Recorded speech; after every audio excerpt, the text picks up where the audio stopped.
Fala pessoal, tudo bem? Eu, Fernando Ferrer, vim diretamente dos estudos empíricos falar um pouco sobre o resultado de Vale, uma das maiores empresas da Bolsa Brasileira e também uma das maiores mineradoras do mundo. Tá? E aí, já antes de destrinchar o resultado, já vou falar a minha opinião, que foi neutra sobre o resultado da companhia. Vamos lá para mostrar exatamente aqui, primeiro a parte operacional, depois eu vou falar da parte financeira e aí, no final, eu junto tudo e mostro por que eu gosto desse ativo.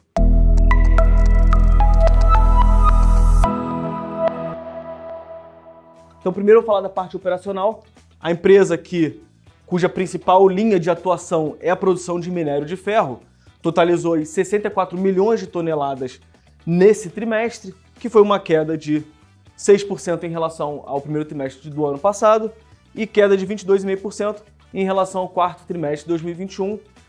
Nesse próximo slide eu mostro aqui os três principais fatores que fizeram com que a empresa reportasse essa queda de produção, tá?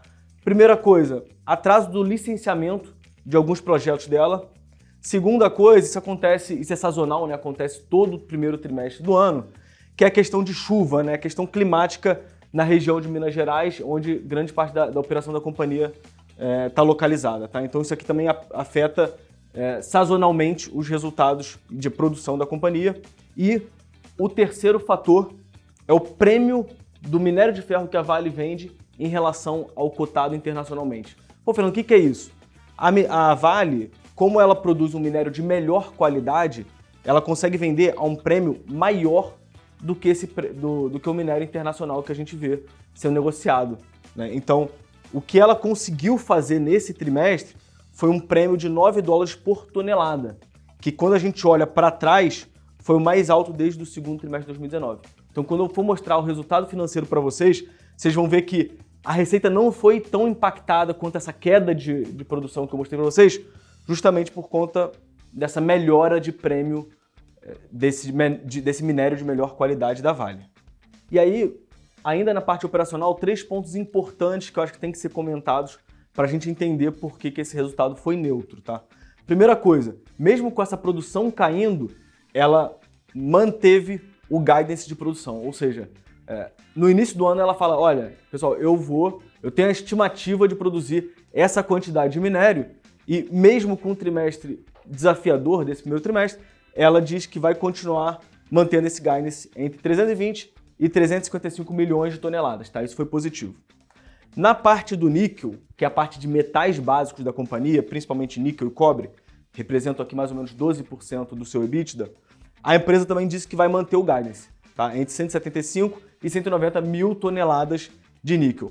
Aqui, essa parte é muito importante pela questão de eletrificação dos carros, né? Então, carro elétrico utiliza bastante níquel nas baterias e em outras peças, e a Vale é uma das principais fornecedoras desse metal para a indústria de carros elétricos, tá? Então isso aqui é muito relevante. O terceiro ponto é o cobre, né? Então, se por um lado, níquel, ela manteve esse guidance que ela já tinha passado anteriormente e ela vê uma tendência positiva por conta da eletrificação, cobre, a situação está um pouco mais desafiadora no curto prazo por conta da guerra entre Rússia e Ucrânia. Então isso fez com que a empresa reduzisse o seu guidance ou pelo menos falasse, olha gente, eu devo chegar no limite inferior que eu falei para vocês, tá? Então essa parte aqui não foi tão boa. Por outro lado, quando a gente olha mais no médio e longo prazo, a demanda por cobre, a companhia espera que vai se manter bastante forte.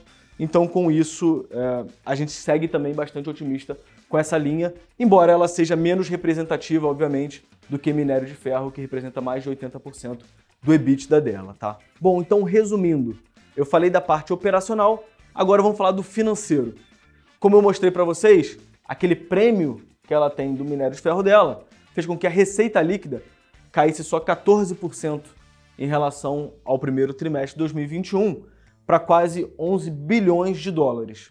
Já o EBITDA, que é uma métrica operacional da companhia, né, foi 6,4 bilhões de dólares, uma queda de 26%. O lucro líquido, que é uma métrica muito importante que a gente olha até para a remuneração que a companhia dá para os seus acionistas, foi de 4,5 bilhões de dólares, uma queda de 20% em relação ao primeiro trimestre de 2021. Qual é o ponto muito importante e que me fez ficar bastante satisfeito com esse resultado foi esse quarto ponto aqui, a recompra de 500 milhões de ações da companhia, o que equivale a 10% do seu capital social. Ou seja, a empresa vê, né, que suas ações estão bastante baratas, estão bastante atrativas e com isso decidiu aumentar o seu programa de recompra para 500 milhões de ações. E por fim, eu acho que a gente tem que mencionar o endividamento. Como a empresa está produzindo bastante, o preço do minério do ferro segue bastante alto, ela então está gerando bastante caixa, reduzindo o seu endividamento. Quando a gente olha pela ótica de endividamento líquido expandido, que é uma ótica que a companhia gosta de olhar bastante, a ideia é manter entre 10 bilhões e 20 bilhões de dólares. Por quê? Porque com isso ela consegue otimizar o seu capital, sua estrutura de capital e retornar valor para o seu acionista. Tá? Então, hoje ela está com 19,4 bilhões dentro desse range, o que é bastante saudável. Bom, aí mais detalhes sobre essa parte financeira, parte operacional da companhia, eu falo no meu relatório na série As Melhores Ações da Bolsa, onde vocês vão ter todo o acesso à nossa opinião sobre o resultado da companhia, tá? Mas vamos lá, então, o que eu acho que você deve fazer, né, resumindo o que aconteceu com a companhia nesse trimestre. Importante, monitorar a demanda chinesa, né? Como grande parte da produção da Vale é destinada para a China, a gente tem que monitorar a demanda chinesa. Se ela diminuir, pode ser que a Vale sofra, né? Ou, por outro lado, né, se esse projeto de infraestrutura que o governo chinês está comentando, se ele sair mesmo, isso pode ser muito importante, então vamos acompanhar de perto isso. Segundo ponto, dado tudo que eu estou falando aqui de rentabilidade, de bons resultados, a companhia deve reportar um dividend yield estimado acima de 15%, ou seja, gerando valor para o seu acionista. Terceiro ponto, como eu falei, programa de recompra. Se a gente considerar os outros dois programas de recompra e esse terceiro programa de recompra, significa que a remuneração para cada acionista aumentou em 22%. Então é um número muito expressivo, muito importante, que você, acionista, você investidor, tem que ter em mente na hora que você for investir em Vale, que você vai estar ganhando muito dinheiro com esses programas de recompra que a companhia tem feito. Bom, e por último, a cereja do bolo aqui é o valuation, né? Então, a precificação da companhia em bolsa, para a gente está muito barata. Quando a gente olha essa métrica de valor da firma sobre EBITDA, está em 3 vezes. É uma das empresas mais baratas da bolsa e por isso a gente gosta bastante, né? A gente vê que o seu valor de tela está muito abaixo do que o seu valor justo, seu valor intrínseco. Bom, então esse valuation atrativo faz com que a gente siga bastante otimista com a tese em Vale.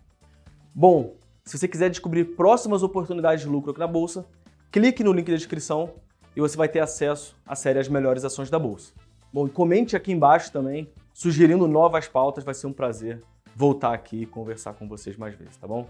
Valeu, pessoal, muito obrigado!